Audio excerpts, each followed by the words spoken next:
I'm Derek Pugh. I'm an author and historian. I write books about the settlement of the northern part of Australia.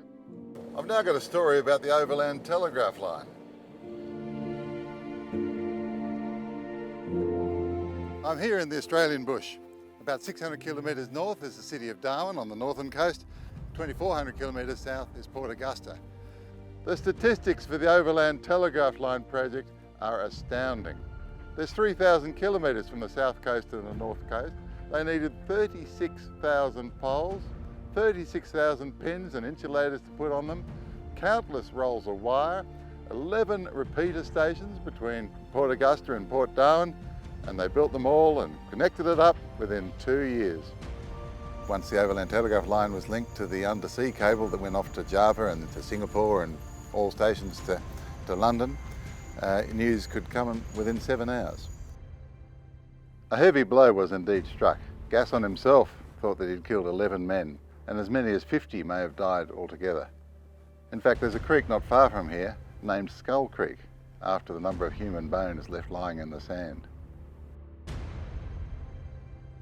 And he led a retribution trip to the Roper River, which possibly killed 50 or 60 Aboriginal people.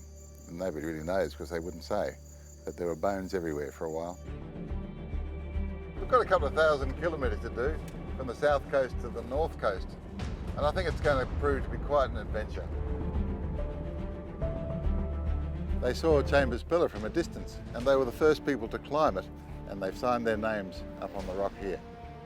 It begs the question though, this is historically interesting, but when does it become graffiti? 1, 2, 3. Sir Charles Todd was the hero of our overland telegraph line story, and by the time he finished, he probably really needed a rest. This is where the overland telegraph line changed direction to go northwards towards Alice Springs, although some would say it's called an angle pole because it's bent like a dog's hind leg. This is a very peaceful place now, and at this time of the morning it's even quite tranquil.